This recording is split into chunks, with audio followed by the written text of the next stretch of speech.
Hi, my name is Sorry If You Did or Did Not See, and how do you like my new wall? It's so pretty. I know you can't make out this.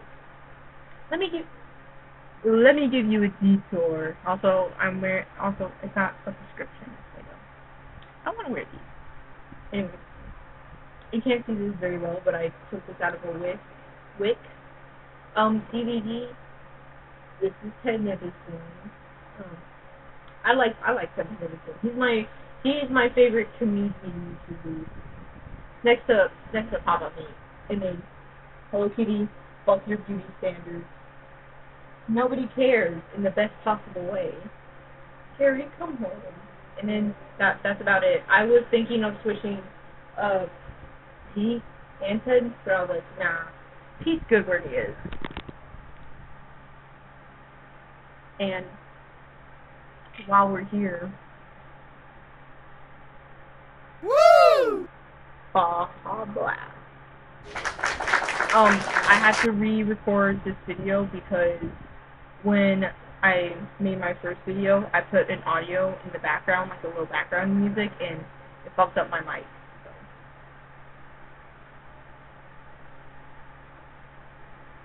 I can't open that. Anyway.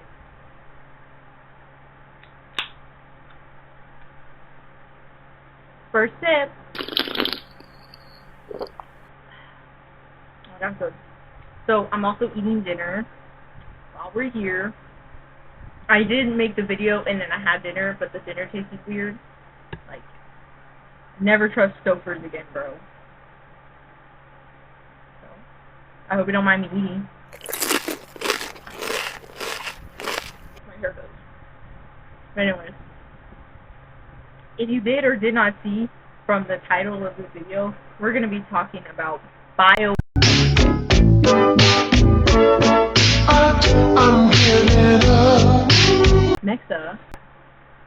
Mexa filed for bankruptcy in 1999 after the owners got several violations of their food sourcing and shit.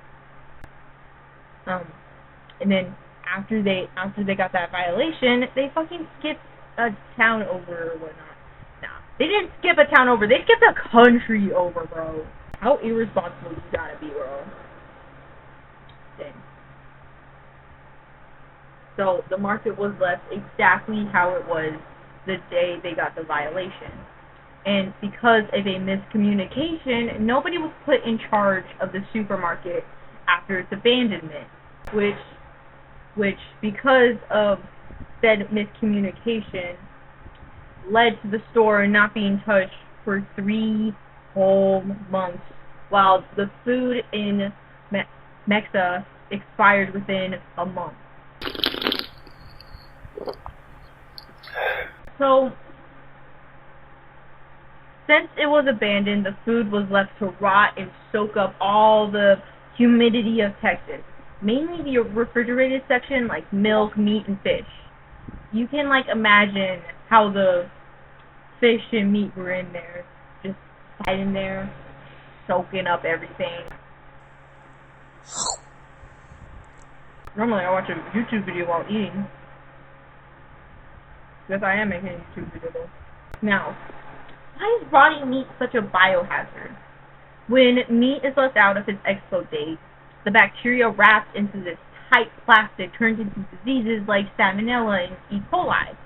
And plastic, if left out for too long with said diseases, will explode. Take it from experience. I've had expo meat in my fridge for I don't know how long, and that shit fucking exploded everywhere. I did not want to clean that shit up. Take it from me, girl. So, imagine this. It's quiet. Mexa is quiet. The vegetables have rotten, and so have the fruits. They all have a bunch of fruit flies on them and shit. And the snack bags are near expo date. And then, boom! Meat packets explode in its packaging, and diseases from its rotting humidity decide to spread everywhere. touching the vegetables, touching the fruit. It all mixes together to make a big Chernobyl hazard.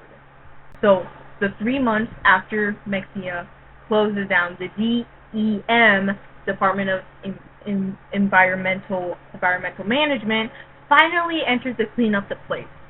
Finally! Only to be met with odors you can die from, rats eating any food they can, and fruit flies scattered everywhere. From the article I read while researching this video, the inside and outside of the market was so bad they had to put on double layers of protection. And some of the food was missing, not by mice or roaches, but by people breaking in and stealing whatever food they can from the store that wasn't rotting. Unfortunately, I don't think anyone was actually caught. I do think a couple of teenagers were caught because teenagers are teenagers and they'll start bragging. Well, what stands with Mexa now? What stands with Mexa now?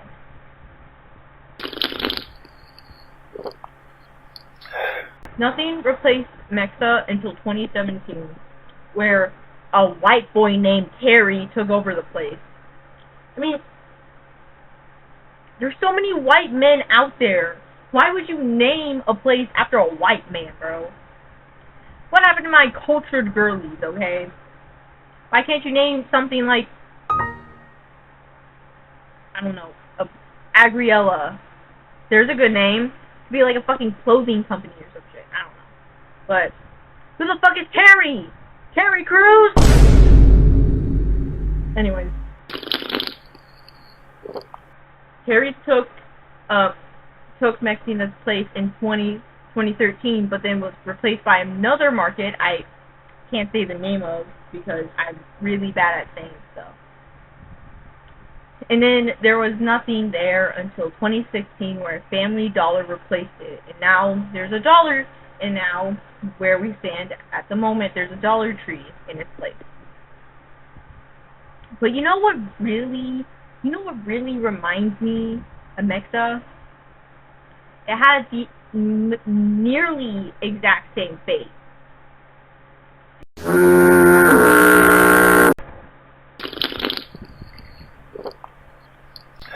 Seafood City, located in University City, Missouri, mainly serves, well, seafood, but it also serves a bunch of other. But it closed down in March of 2023 from health code violations such as improper storage, operating without a health permit, and then poor refrigeration. Poor refrigeration will come in, okay? After the violation, it was not cleared of all its food items before the owners up and abandoned it. Just like Mexa. All the food in Seafood City was left to rot and release a foul odor across the entire neighborhood surrounding. And after the foul odor, a cleanup crew came only after a mass amount of fruit flies was reported around the neighborhood because of Seafood City. First of all, this just pisses me off too much. Cleanup crew was only hired after city officials got reports of mass fruit flies around the area, and then of fallow owners surrounding the neighborhood as well. First of all, they fucking ignored most of it until they got like maybe a mass amount. But this time, no one stole from the store. Yeah! Rejoice! Yeehaw! Huzzah! The cleanup was just exactly how Mexina went. A bunch of fruit flies, mice, fallow odors, fruit flies, and mice. And then a bunch of fish, too. The cleanup cost around $127,000. And then after that, a legal battle happened with the property owners of the neighborhood sued Seafood City for unpaid rent and fees. After said legal battle, Seafood City had its own lawsuit saying that the building needed roof repairs since February of 2022. Since February of 2020. As of now, nothing stands where Seafood City once was because it's so recent. What did we all learn from these Chernobyl-ass biohazards? Well, one of them is fucking communicate.